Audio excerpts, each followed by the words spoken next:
Bismillahirrahmanirrahim. Assalamualaikum warahmatullahi wabarakatuh. Dan salam sejahtera kepada semua. Apa khabar semua?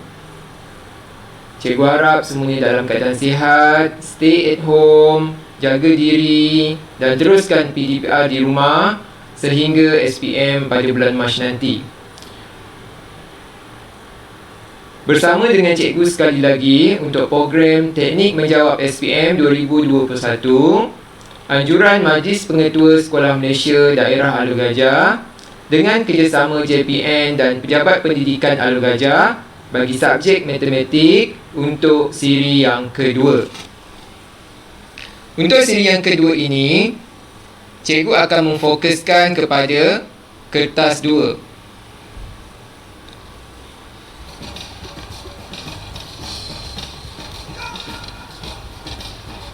Baik pelajar, kita mulakan dengan bahagian A. Sebagaimana kita semua sedia maklum, pada siri yang 1 dulu, cikgu telah terangkan format kertas 1 dan kertas 2.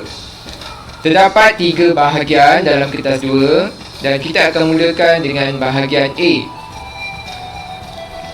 Tajuk-tajuk yang boleh diuji untuk bahagian A meliputi tajuk daripada tingkatan 1 sehinggalah tajuk tingkatan 5.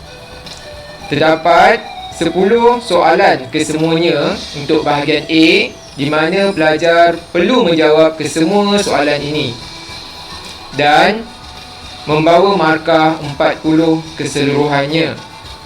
Jadi kita boleh bayangkan suatu soalan itu mungkin membawa 3 markah atau 4 markah atau mungkin juga 5 markah.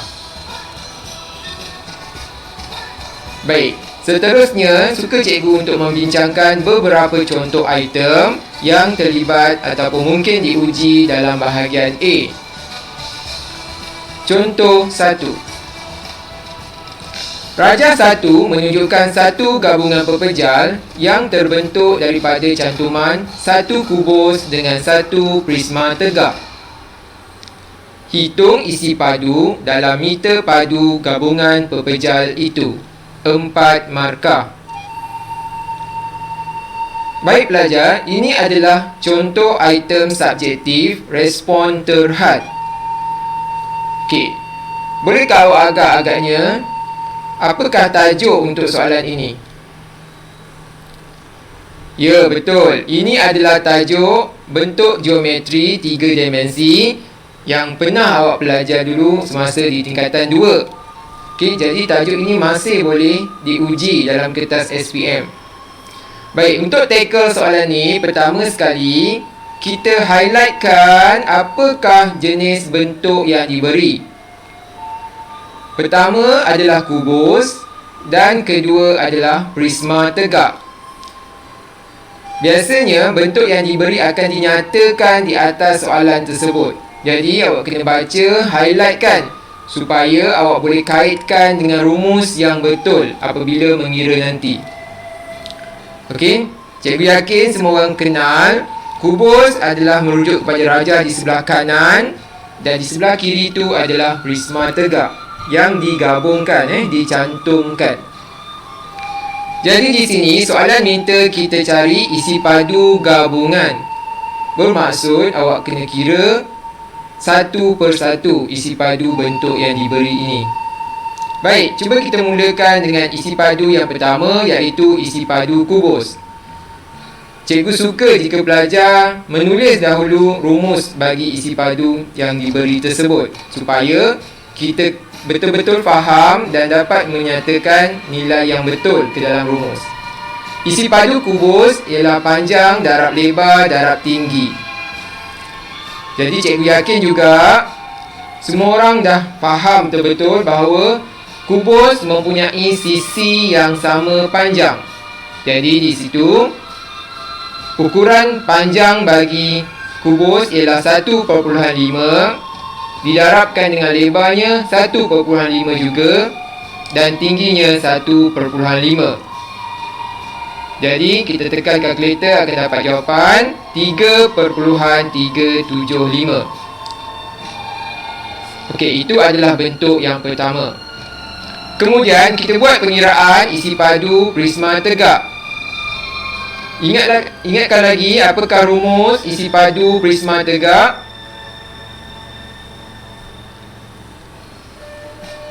Ya, betul. Rumus isi padu prisma tegak ialah luas keratan rentas darab dengan tinggi. Okey, jadi untuk prisma ini, keratan rentasnya adalah berbentuk trapezium yang menghadap di hadapan kita ni. Jadi kita kena guna rumus luas trapezium, iaitu 1/2 darab hasil tambah dua sisi yang selari, iaitu 3.25 tambah 1.5 darab dengan panjangnya, iaitu 1.5. Manakala tinggi bagi prisma tegak itu ialah 1.5. Jadi kita boleh terus tekan kalkulator dan jawapannya ialah 5.344. Seterusnya, kita perlu tambahkan kedua-dua nilai isi padu tersebut, iaitu 3.375 tambah 5.344 menghasilkan jawapan 8.719 meter padu. Inilah penyelesaian untuk menjawab soalan isi padu. Cikgu suka awak cari isi padu satu persatu. Kemudian awak langkah ketiga, awak perlu tambahkan isi padu yang diberi, kerana soalan memerlukan awak menghitung isi padu gabungan. Jadi cuba kita tengok dekat manakah pemakahan diberi dalam peperiksaan. Maka pertama awak, apabila awak memasukkan nilai panjang, lebar dan tinggi kubus tu dengan betul, awak dapat 1 markah. Maka kedua, pada rumus isi padu prisma, iaitu pengiraan 1/2 darab 3.25 tambah 1.5 darab 1.5 darab 1.5. Dan markah ketiga apabila awak menambahkan kedua-dua nilai isi padu tersebut. Dan jawapan akhir untuk markah yang keempat. Jumlah markah untuk soalan ini ialah 4.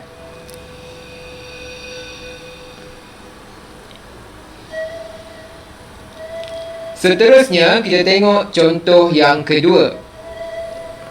Raja 2 menunjukkan dua garis selari PQ dan TR dilukis pada suatu carta cartes. Okey, ini adalah tajuk garis lurus tingkatan 3. Soalannya, diberi bahawa persamaan garis lurus PQ ialah Y sama dengan negatif 2X tambah 7. Soalan A, cari persamaan garis lurus TR. Soalan B, nyatakan pintasan X bagi garis lurus TR. 5 markah. Baik pelajar, untuk mencari persamaan garis lurus, biasanya awak kena tahulah rumusnya ialah Y sama dengan MX tambah C. Itu adalah rumus AM bagi persamaan garis lurus. Jadi kita perlu cari nilai M, iaitu kecerunan, dan nilai C, iaitu pintasan Y.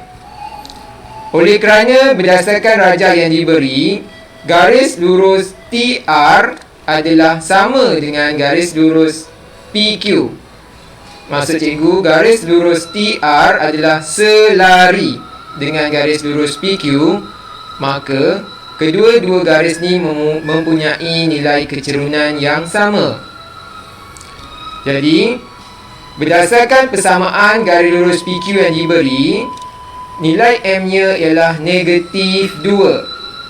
Maka kita boleh keluarkan di sini, kecerunan TR adalah sama dengan kecerunan PQ, iaitu negatif 2. Seterusnya, untuk melengkapkan persamaan garis lurus TR, kita perlu memasukkan titik 97 yang ada pada garis TR tersebut dan nilai kecerunan, iaitu negatif 2. Maka dia akan jadi 7 sama dengan negatif 2 darab 9 tambah C. Dan nilai C apabila kita selesaikan ialah 25. Okey, seterusnya kita perlu menulis semula persamaan garis lurus yang lengkap, iaitu memasukkan nilai M dan memasukkan nilai C. Maka jawapannya ialah Y sama dengan negatif 2X tambah 25. Okay, biasanya soalan macam ni setiap tahun memang berulang langkah kerja je. Awak perlu ingat, pertama cari nilai kecerunan M, dan kemudian cari nilai C, pintasan Y, dan jangan lupa akhirnya awak tulis kemula nilai M dan nilai C yang telah awak dapat. Itulah cara untuk mencari persamaan garis lurus. Untuk soalan B, nyatakan pintasan X bagi garis lurus TR. Okey, konsepnya ialah apabila mencari pintasan X, kita perlu gantikan nilai Y sama dengan kosong ke dalam persamaan yang kita dapat dekat bahagian A tadi. So, dia akan jadi kosong sama dengan negatif 2X tambah 25. Apabila kita selesaikan, kita akan dapat 2X sama dengan 25 dan nilai X ialah 12/5. Itulah nilai pintasan X bagi garis lurus TR tersebut. Sekarang cuba kita tengok dekat manakah markah akan diberi untuk penyelesaian soalan ini.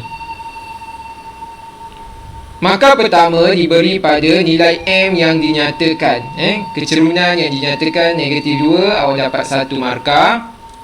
Markah yang kedua, apabila awak menggantikan titik 97 dan nilai M yang dimasukkan ke dalam persamaan arm garis lurus. Dan markah ketiga adalah apabila awak menulis semula persamaan yang lengkap seperti kehendak soalan. Untuk bahagian B, markah yang pertama ialah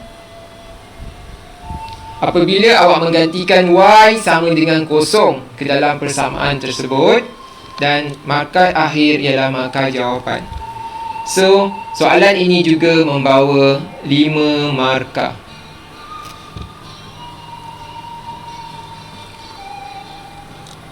Baik, kita tengok contoh yang seterusnya. Untuk bahagian A, contoh 3. Encik Wan ingin membeli sebuah kereta baharu yang berharga RM72,000 dan bercadang membayar wang pendahuluan sebanyak 10%. Baki bayaran kereta tersebut akan diselesaikan melalui pinjaman bank, dan beliau mempunyai 2 tawaran berbeza oleh bank MR. Baik, kita rujuk pada jadual yang diberi. Okey, ada 2 pilihan, iaitu pilihan A dan pilihan B. Untuk tempoh bayaran, pilihan A adalah selama 7 tahun, manakala pilihan B selama 9 tahun. Kadar faedah pula, pilihan A menawarkan kadar faedah 2.5% dan pilihan B menawarkan kadar faedah 2.8%. Soalannya, A, hitung beza antara jumlah bayaran balik bagi kedua-dua pilihan pinjaman tersebut. Soalan B, hitung ansuran bulanan bagi kedua-dua pilihan pinjaman yang ditawarkan oleh bank MR. 5 markah. Baik, ini adalah tajuk matematik pengguna tingkatan 3, tajuk faedah ansuran bulanan. Okey. Jadi cuba kita jawab soalan A. Harga kereta ialah RM72,000. Wang pendahuluan yang Cik Wan bercadang untuk bayar ialah sebanyak 10% daripada jumlah harga kereta, iaitu bersamaan RM7,200. Maka baki yang perlu dipinjam daripada bank adalah sebanyak RM64,800. Jadi baki inilah yang perlu kita gunakan untuk darabkan dengan kadar faedah untuk menentukan bayaran balik nanti. Seterusnya, cikgu dekat sini cikgu cadangkan kita buat jadual supaya kita lebih nampak lah. Pilihan A untuk mengira kadar faedah bank dia RM64,800 didarabkan dengan kadar faedah iaitu 2.5% darab dengan bilangan tahun dia selama 7 tahun. Jadi kadar faedah bank dia adalah RM11,340. Untuk pilihan B pula, pinjaman banknya sebanyak RM64,800 darabkan dengan kadar faedahnya 2.8% darabkan selama 9 tahun, awak akan dapat RM16,329.60. Jadi, untuk pilihan A, jumlah bayaran balik yang dikenakan ialah sebanyak RM76,140.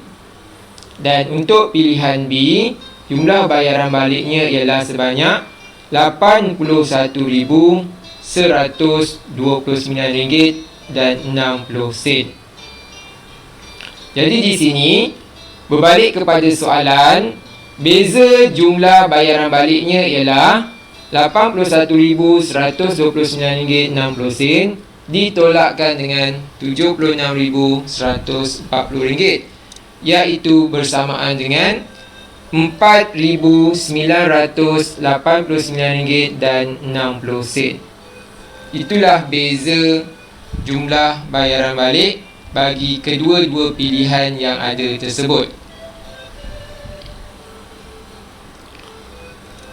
Markah diberi pada pengiraan bayaran balik pilihan A dan pengiraan bahagian balik pilihan B, serta jawapan akhir iaitu beza jumlah bayaran balik tersebut. Bagi soalan B, kita nak kira ansuran bulanan bagi kedua-dua pilihan tersebut. Baik, untuk pilihan A, jumlah pinjamannya tadi adalah sebanyak RM76,140, perlu dibahagikan dengan 7 tahun didarabkan dengan 12, kerana kita nak tahu ansuran bulanan. Jadi tahun tersebut kita perlu ubah kepada bulan. Jadi jawapannya ialah RM906.43. Itulah ansuran bulanan jika Encik Wan memilih pilihan A. Sekiranya dia buat pilihan untuk B, ansuran bulanannya ialah RM81,129.60, perlu dibahagikan dengan 9 tahun darab dengan 12. Jadi jawapannya ialah RM751.20. Jadi di sini ansuran bulanan untuk pilihan B adalah lebih rendah berbanding pilihan A. Jadi jawapannya adalah jawapan akhir bagi ansuran bulanan pilihan A 1 markah, dan untuk ansuran bulanan pilihan B juga 1 markah. Jadi jumlah markah untuk soalan ni ialah 5 markah. Untuk contoh seterusnya, contoh keempat, lukis 3 subgraf bagi graf berikut. Ingat tak lagi murid-murid, ini tajuk apa? Ya, betul, ini tajuk rangkaian dalam teori graf tingkatan 4. Tajuk baru dalam matematik. Saya ulang sekali lagi soalan dia. Lukis 3 subgraf bagi graf berikut. Jadi, kita mestilah tahu terlebih dahulu apa maksud subgraf. Subgraf ialah sebahagian ataupun keseluruhan suatu graf yang dilukis semula tanpa mengubah kedudukan asal, bucu dan tepi. Okey, jadi awak boleh ambil mana-mana bahagian pada graf yang diberi ini dan lukis semula sebagai subgraf. Okey, contoh pertama yang cikgu bagi jawapan di sini ialah cikgu sambungkan garis bintik P dengan bintik Q melalui satu tepi di situ. Ini jawapan yang pertama. Ataupun awak boleh lukis segitiga PST ini sebagai subgraf. Ataupun awak boleh pilih keseluruhan graf tersebut sebagai subgraf juga. Kerana kita perlu tahu bahawa setiap graf adalah subgraf kepada dirinya sendiri. Ni paling senang lah. Kita lukis semula graf yang diberi itu sebagai subgraf dia juga. Atau mungkin juga pelajar-pelajar semua ada bentuk yang lain yang boleh dilukis. Memang kalau soalan macam ni dia lebih terbuka lah. Banyak jawapan yang boleh diberikan oleh pelajar-pelajar. Jadi setiap satu graf mewakili satu markah.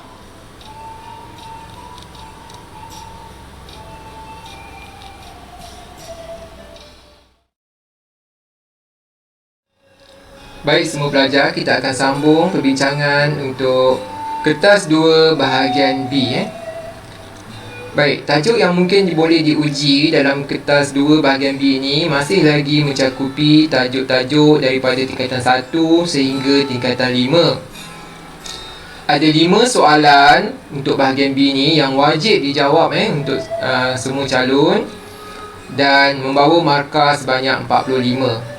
Jadi pecahan markah tu mungkin ada soalan yang 8 markah, ada soalan yang 9 ataupun mungkin satu soalan 10. Jadi di dalam range tu lah 3 nilai tu, sama ada 8, 9 atau 10. Biasanya soalan ni diuji untuk bab yang lebih panjang lah. Contohnya dalam tingkatan 5 bab yang panjang mungkin diuji tajuk sukatan serakan, data tak terkumpul, ataupun tajuk percukaian boleh ditanya dekat bahagian ni. Ataupun kalau kita ikut KBSM dahulu, tajuk pelan dan dongakan juga mungkin boleh ditanya dekat bahagian B ni. Itu tingkatan 3. Tajuk kebarangkaran peristiwa bergabung juga boleh ditanya tingkatan 4. Ataupun graf fungsi, tajuk tingkatan 2 boleh juga ditanya dekat bahagian B ni. Jadi ada beberapa tajuk yang boleh dia target lah, tajuk yang besar. Okey, cikgu akan bagi juga beberapa contoh dekat sini. Contoh item bahagian B lah supaya pelajar dapat gambaran bagaimana bentuk soalan bahagian B ni yang lebih panjang. Okey, tengok contoh 5. Jadual 11.1 menunjukkan markah ujian algebra bagi sekumpulan murid di dalam kelas 5 budi. Okey, baca jadual tu terlebih dahulu. Okey, contohnya 40 hingga 49 ada 40 orang pelajar. Markah 50 hingga 59 ada 8 orang pelajar dan seterusnya. Soalan A, berdasarkan jadual 11.1, lengkapkan jadual 11.2 di ruang jawapan. Okey, dia membawa 3 markah. Soalan B, menggunakan skala 2 cm kepada 10 markah pada paksi mengufuk dan 2 cm kepada 5 orang murid pada paksi mencancang, lukis satu ogif pada data tersebut.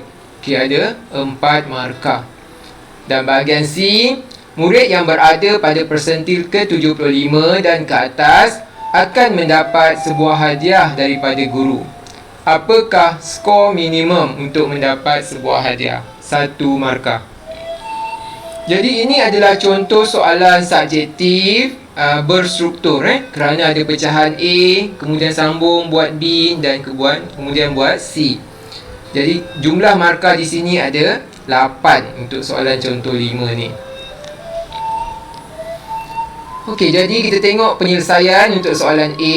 Awak perlu lengkapkan ruangan pada kekerapan longgokan dan sepadan atas. Okey pelajar, kita tengok untuk kekerapan longgokan sebenarnya kita ambil daripada bilangan murid, kemudian kita tambahkan saja. Kita longgokkan pada ruangan kekerapan longgokan tu. Okey, bacaan yang pertama mesti sama. Tolong ingat. Okey. Jika bilangan murid dia 4, maka kekerapan longgokan dia pun 4. Okay, bacaan pertama sama. Kemudian untuk di bawah tu, yang 4 awak dah kira tadi, awak perlu tambahkan dengan bilangan murid yang baru 8. Jadi jumlah dia 12. Seterusnya kita ulang balik.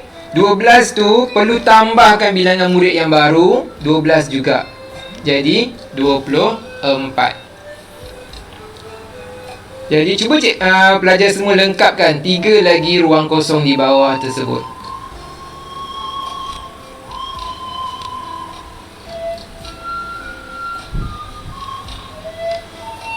Okey, good. Saya yakin awak semak jawapan awak dengan jawapan cikgu.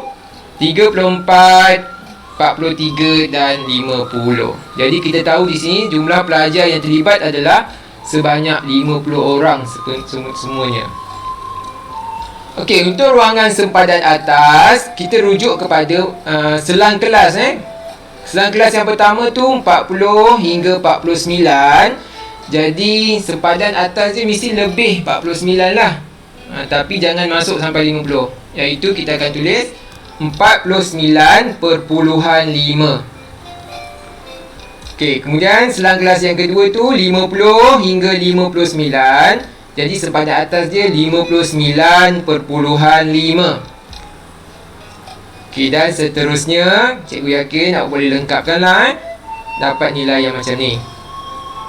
Okey, kadang-kadang dalam peperiksaan juga dia boleh tanya titik tengah, okey, ataupun had bawah, had atas, itu yang biasa ditanyalah kalau melengkapkan jadual.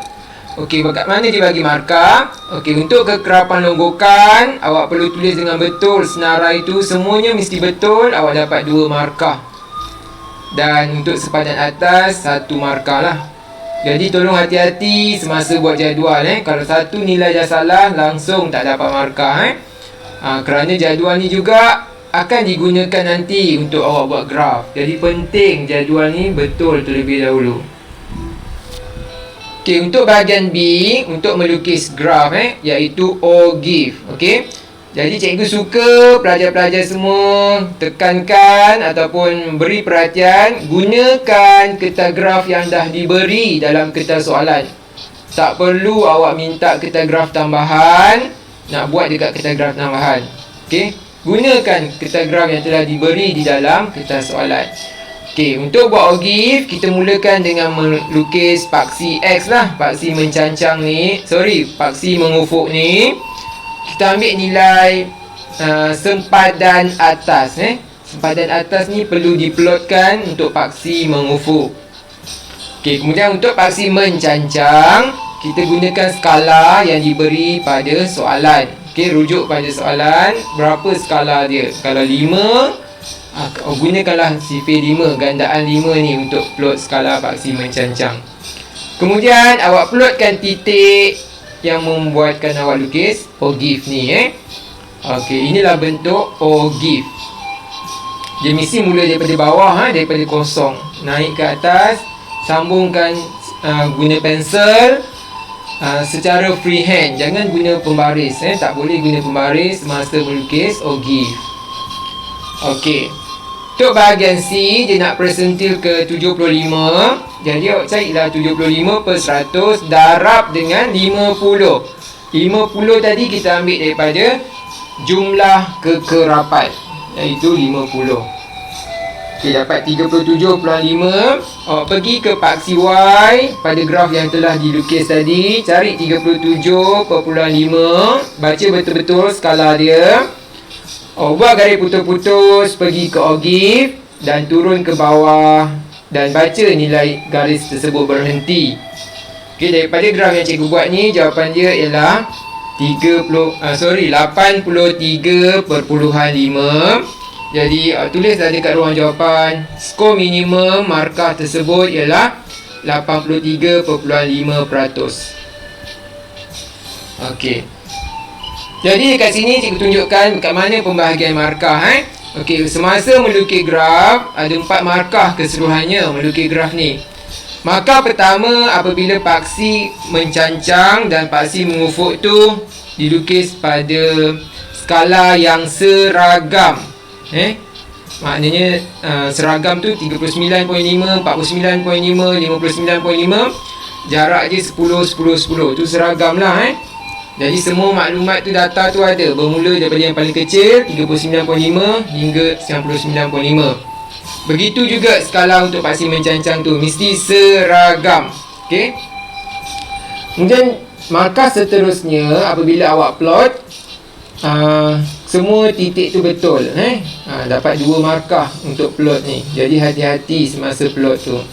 Dan markah yang ketiga, yang keempat, markah yang terakhir ialah bila awak melukis ogif tu dengan sambungan yang licin, tanpa ada double line, okey, awak akan dapat ekstra 1 markah lagi.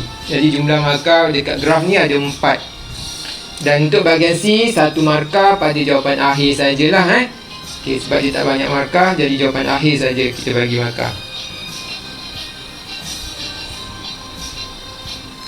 Okey, kalau tak ogif, mungkin je suruh soalan ni, kalau tajuk ni lah, awak perlu lukis histogram kan, ataupun awak perlu lukis poligon kekerapan. Ingat lagi ada 2 graf lagi dalam tajuk ni. Okey, kita tengok pula contoh 6. Raja 3 menunjukkan 3 segitiga bersudut tegak PQR, PRU dan STU dilukis pada suatu satah cartes. Kita tengok gambar raja tu sekali lagi. Bacalah sekali lagi supaya awak dapat gambaran yang lebih jelas. Segitiga PQR, segitiga PRU dan segitiga STU. Ada ketiga-tiga segitiga tu dalam raja. Okey, soalan A. Segitiga STU ialah image bagi segitiga PQR di bawah gabungan penjelmaan MN. Huraikan selengkapnya. Penjelmaan yang pertama N, yang kedua M. Okey, 5 markah. Okey, di sini cikgu suka teruslah kita jawab dekat ruang jawapan. Kita baca sekali lagi soalan. Segitiga STU ialah image. Jadi cikgu terus lukis dekat gambar raja tu warna merah sebagai image.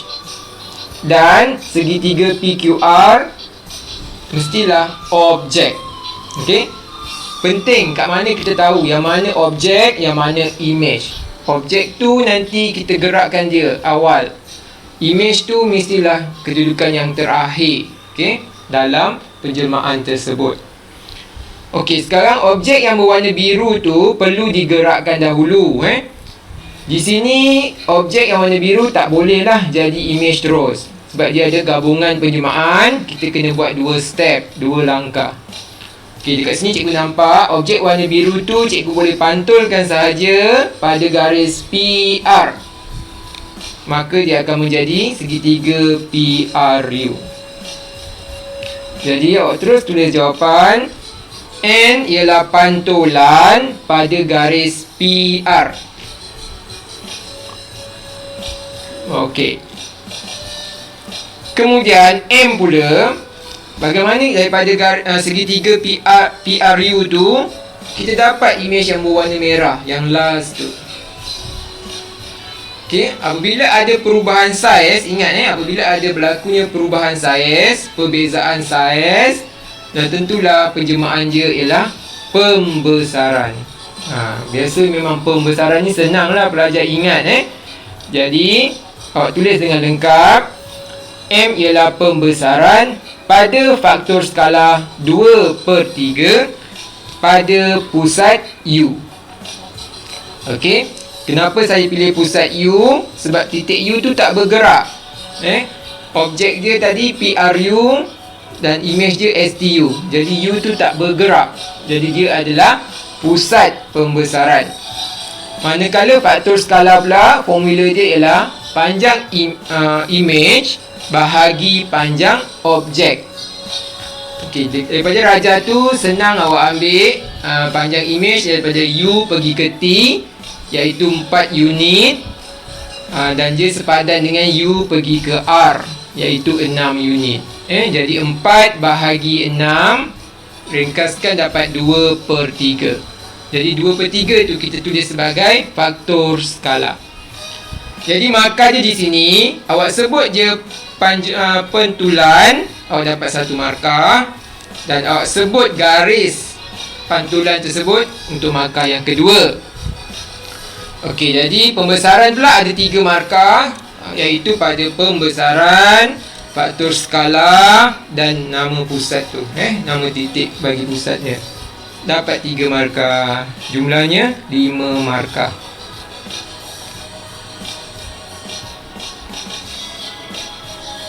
Okey, untuk soalan B, diberi segitiga PQR mewakili suatu kawasan yang mempunyai luas 28 meter persegi. Hitung luas dalam meter persegi kawasan berlorek.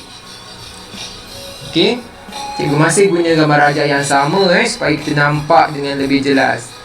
Okey, untuk menyelesaikan soalan ni, melibatkan luas, awak keluarkan dahululah rumus luas. Luas image Li tu sama dengan K kuasa 2 darab luas objek LO. Memang perlu guna rumus ni Jadi tolong hafal rumus ni. Tolong mahirkan cara nak guna rumus ni. Okey, K apa? Betul, K ialah faktor skala. Dalam matematik, dalam tajuk ni, K ialah faktor skala. Kita dah jawab tadi dekat soalan A, ada nilai faktor skala yang kita dah cari. Okey, kita akan gunakan dia sebab dia gambar rajah yang sama. Okey, jadi kita kena pasti 28 daripada soalan yang diberi tu adakah dia luas image ataupun luas objek. 28 tu ialah luas PQR. Jadi dia adalah luas objek. Jadi kita masukkan nilai yang dah ketahui, iaitu luas image sama dengan 2/3 kuasa 2 darab 28. Bila awak selesaikan, awak dapatlah 12.444. Okey, kemudian kita cek balik apakah kehendak soalan sebenarnya. Kehendak dia adalah luas kawasan yang berlorek. Okey, maka ada sedikit lagi pengiraan awak. Luas berlorek tu adalah 28 perlu ditolakkan semula dengan luas image, iaitu 12.444, iaitu jawapan dia 15.556 meter persegi. Okey, itulah pengiraan dia, contoh pengiraan penyelesaian dia. Okey, markah diberi dekat baris yang kedua terakhir tu. Apabila awak tolakkan antara luas objek dengan luas image, awak dapat 2 markah terus dekat situ sebenarnya. Dan jawapan akhir 1 markah. Jadi jumlah markah dia ialah 3.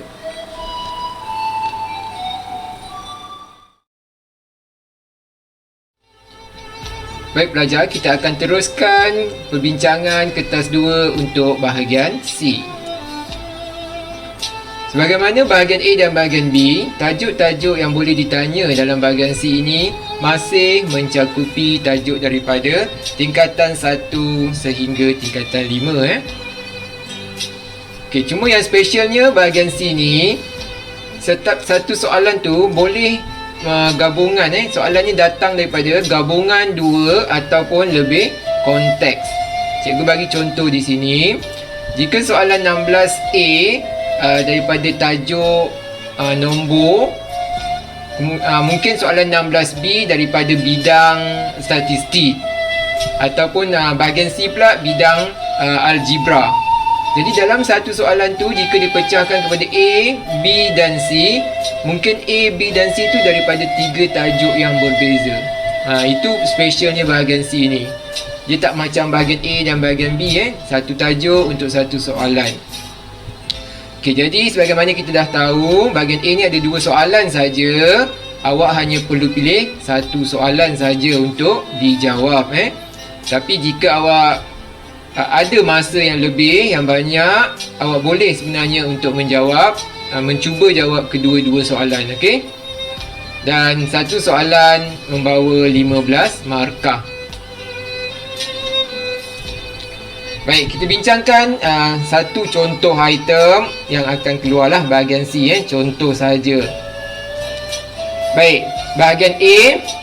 Jadual menunjukkan harga bagi dua jenis item yang dijual di butik Puan Aira. Itemnya ialah blouse, simbol dia B, dan kurung, simbol dia K. Harganya adalah RM80 untuk blouse dan kurung RM120. Pada suatu hari tertentu, bilangan blouse yang dijual oleh Puan Aira adalah 3 kali bilangan baju kurung. Jumlah jualan yang diperoleh oleh Puan Aira pada hari itu ialah RM4,320. Dengan menggunakan kaedah matriks, cari bilangan blouse dan baju kurung yang telah dijual. Okay, soalan ini membawa 6 markah. Okay, jadi di sini kita dapat lihat soalan ini telah tetapkan awak perlu menyelesaikan untuk mencari bilangan blouse dan baju kurung dengan menggunakan kaedah matriks. Jadi kaedah lain tidak diterima sebagai jawapan. Okey, sebagaimana biasa, untuk menyelesaikan kaedah matrik, kita mesti ada dua persamaan linear. Jadi di sini awak yang kena keluarkan sendiri tukarkan maklumat yang diberi dalam soalan ini kepada bentuk persamaan matematik. Okey, kalau kita tengok pada bahagian baris yang pertama, bilangan blouse yang dijual oleh Puan Aira adalah 3 kali bilangan baju kurung. Okey, ayat tu kita boleh keluarkan jadi satu persamaan linear. Kemudian ayat yang kedua dia, jumlah jualan yang diperoleh oleh Puan Aira pada hari itu ialah RM4,320. Itu ayat yang kedua yang kita boleh keluarkan persamaan linear yang kedua. Baik, kita tengok contoh jawapan dia. Persamaan linear yang pertama awak boleh keluarkan B sama dengan 3K. Okey, bilangan blouse tadi adalah sama dengan 3 kali bilangan baju kurung. Jadi untuk mudahkan kita membentuk persamaan matrik nanti, kita boleh ubah persamaan tu kepada B tolak 3K sama dengan kosong. Okey, di mana boleh ubah B dan K tu berada pada sebelah kiri. Persamaan yang kedua ialah 80B tambah 120K sama dengan 4,320. Okey, ini adalah jumlah jualan. Jadi untuk mengira jumlah jualan, bilangan perlu didarabkan dengan harga seunit bagi setiap item tersebut. Okey, jadi ini kemahiran apabila diberi maklumat, kena tukarkan kepada bentuk persamaan matematik. Seterusnya kita boleh proceed dengan menulis bentuk matriks, iaitu matrik yang pertama adalah nombor. Kita ambil 1, negatif 3, 80, 120. Matriks yang kedua adalah pemboleh ubah yang ada, iaitu B dan K. Dan matriks yang ketiga adalah nombor selepas sama dengan, iaitu 0 dan 4,320. Okey, step yang kedua adalah kita buat matriks songsang. Jadi 1 darab 120 tolak negatif 3 darab 80. Okey, yang belakang tu 1 dengan 120 tu kita ubah tempat, ubah kedudukan dia. Manakala B dengan C kita ubah simbol. Okey, ingat tu. Tengok B asalnya negatif 3. Bila kita buat matriks songsang, dia akan jadi positif 3. Manakala nilai C 80 tu, bila kita buat matriks songsang, dia akan jadi negatif 80. Dan matriks yang belakang tu 0, 4, 3, 2, 0 tu tak berubah. Kita salin saja, dia berada di belakang. Kemudian apabila kita selesaikan pendaraban matrik tu, dia akan dapat jawapan 3612. Jadi untuk menjawab dengan betul soalan matrik ni, awak kena keluarkan nilai dia satu persatu lah pada akhir langkah tersebut, iaitu B sama dengan 36 dan K sama dengan 12. Barulah awak akan dapat markah yang penuh apabila awak keluarkan satu persatu jawapan macam ni. Jadi kita tengok ada 6 markah tadi diperuntukkan untuk soalan ni. Jadi markah pertama adalah persamaan linear yang pertama yang awak dapat tulis daripada maklumat diberi. Okey, markah yang kedua adalah persamaan linear yang kedua. Markah ketiga adalah bentuk matriks. Yang pertama ni wajib awak tulis. Jangan skip step untuk langkah matrik ni, mesti ditulis. Dan pastikan kalau ada tanda negatif, mesti ditulis negatif je kerana semua nilai-nilai tu mesti betul, baru awak layak dapat satu markah. Kemudian markah keempat adalah pada step yang kedua kaedah matrik tu, awak buat matrik songsang dan jawapan akhir B tu satu markah, K pula satu markah. Jadi jumlah markah dia adalah 6 untuk soalan A ini.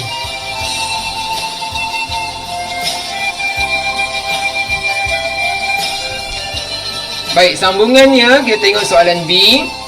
Semasa jualan hujung tahun, Puan Aira telah memberi hadiah kepada setiap pelanggan yang membeli di butiknya. Rajah 1 menunjukkan jenis hadiah yang boleh dipilih oleh pelanggannya jika mereka membeli blaus dan baju kurung. Okey, apakah hadiah yang ditawarkan? Kita tengok gambar rajah tu. Okey, cawan dilabelkan dengan huruf C, pen dilabelkan dengan huruf P, getah pemadam dilabelkan dengan huruf E dan pasu dilabelkan dengan huruf V. Jadi apabila kita menulis jawapan, lebih mudah kita ikut dengan huruf yang dah diberi tu supaya mudah jawapan kita dilihat oleh pemeriksa. Baik, soalan dia, senaraikan ruang sampel. Yang kedua, senaraikan semua kesudahan yang mungkin bagi peristiwa itu dan cari kebarangkalian bahawa 1. Baju kurung dan alat tulis dipilih. 2. Baju kurung atau bukan alat tulis dipilih. Okey, ada perbezaan. Satu tadi dia menggunakan dan, yang kedua ni dia menggunakan atau. Okey. Jadi jumlah markah dia di sini 6 markah. Jadi ini adalah satu tajuk yang lain, nampak tak? Daripada soalan A tadi matriks, kemudian B, yang ini adalah tajuk kebarangkalian tapi tema penceritaan dia tu bersambung. Okey, ini specialnya lah untuk bahagian C bermula tahun 2021 ni. Jadi kita cuba jawab. Okey, menyenaraikan ruang sampel. Jadi kita boleh pilih lah. Pelanggan dia mungkin beli pertama blouse kan. Okey, jadi kita gabungkan blouse dengan satu hadiah Jadi pertama awak akan tulis B dengan C, kemudian B dengan P. Okey, awak ulangkan semua hadiah yang ditawarkan dia ada kat kedai tu. B dengan E dan B dan V.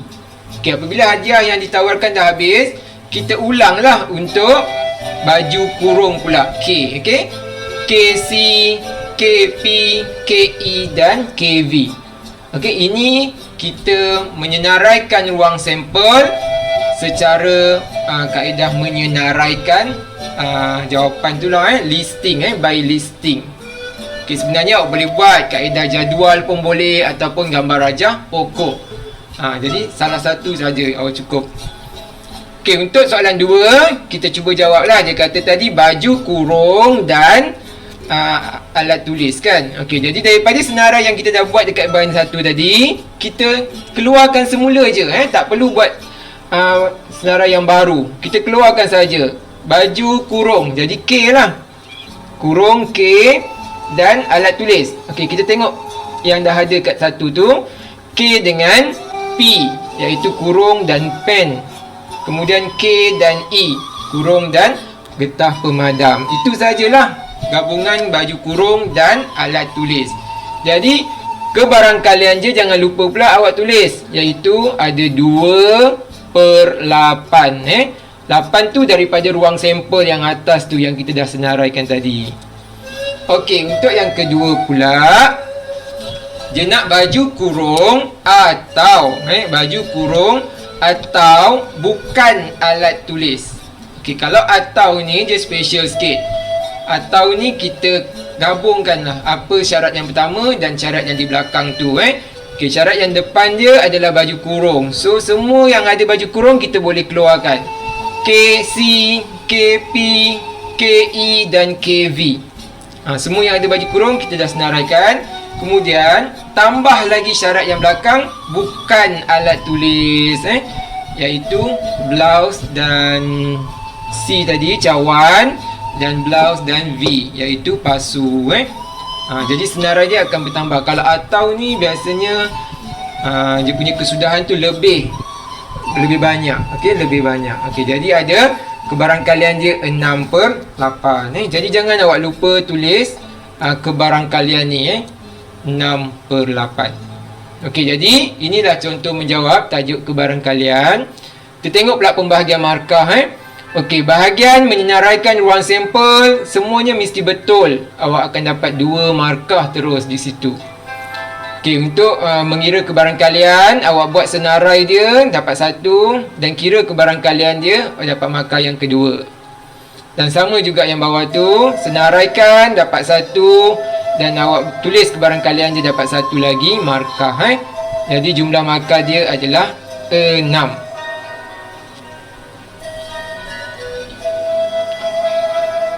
Okey, seterusnya bahagian C. Okey, bahagian A tadi 6 markah, bahagian B tadi 6 markah, dah 12. Jadi nampak di sini bahagian C ada lagi 3 markah.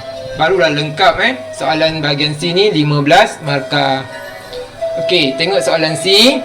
Hasil daripada jualan di butiknya, Puan Aira menerima pendapatan untuk dirinya sebanyak RM4,000. Puan Aira juga menyewakan rumahnya sebanyak RM730. Beliau mempunyai perbelanjaan tetap sebanyak RM3,750 dan perbelanjaan tidak tetap sebanyak RM500. Hitungkan aliran tunai dalam RM Puan Aira. Berikan justifikasi anda. Okey, 3 markah. Jadi, kalau perasan ini adalah tajuk pengurusan keuangan. Jadi, awak hanya kira aliran tunai. Jadi, konsep di sini, aliran tunai, konsep mudah dia, pendapatan ditolakkan dengan perbelanjaan. Okey, itu sahaja rumus dia. Jadi, kita kena pasti yang mana pendapatan. Yang pertama tu 4,000. Kemudian dia sewa rumah, jadi itu juga pendapatan dia, 730. Kemudian perbelanjaan pula 3,750 dan 500 juga adalah perbelanjaan. Jadi kita tengok macam mana nak jawab. Aliran tunai ialah pendapatan tolak perbelanjaan. Okey, jadi awak tulislah 4,000 tambah 730 tolak 3,750 tolak 500. Jadi aliran tunai dia RM480. Jadi kita tahu Puan Aira mempunyai lebihan lah dalam sebulan tu sebanyak RM480. Jadi soalan ni juga minta awak justifikasi aliran tunai Puan Aira. Jadi awak boleh buat sedikit ayat, 1 markah je. Puan Aira mempunyai aliran tunai positif kerana mempunyai wang lebihan sebanyak RM480 setiap bulan. Ini sekadar contoh jawapan apabila diminta justifikasi. Jadi markah dia apabila awak tunjukkan operasi tambah dan tolak tersebut serta jawapan akhir, dan 1 markah untuk justifikasi. Kalau markah dia lebih banyak, awak boleh bagi justifikasi ni lebih panjang sikit lah. Gunakan 2-3 poin lah. Dicadangkan awak buat dalam bentuk ayat supaya lebih bermakna lah jawapan awak tu. Baik, cikgu rasa itu saja yang cikgu kongsikan untuk bahagian C ni. Dan untuk keseluruhan kertas 2 siri 2 ini, cikgu harap apa yang cikgu sampaikan dapat membantu awak sedikit sebanyak, memberi keyakinan kepada awak untuk menjawab kertas matematik pada bulan Mac nanti. Pentingnya daripada awal ni, awak kena usaha dahulu. Rajinlah bertanya dengan guru-guru awak. bertanya dengan kawan-kawan awak supaya awak punya konsisten dalam menjawab. Nanti awak lebih yakin. Matematik ni satu je pesan cikgu, you kena buat lebih. Buat banyak exercise, banyak latihan, nanti awak akan dapat rasakan soalan SPM tu sebenarnya lebih mudah. Sebab awak dah biasa dengan pelbagai bentuk soalan dan latihan. Okey. Cikgu akhiri rakaman ini dengan ucapan mohon maaf sekiranya ada salah dan silap. Semoga cikgu doakan awak semua berjaya dalam peperiksaan ini, seterusnya dalam kehidupan awak. InsyaAllah jika diberikan kelapangan masa, kita akan berjumpa lagi. Wabillahi taufiq wa hidayah. Wassalamualaikum warahmatullahi wabarakatuh. Sekian, terima kasih.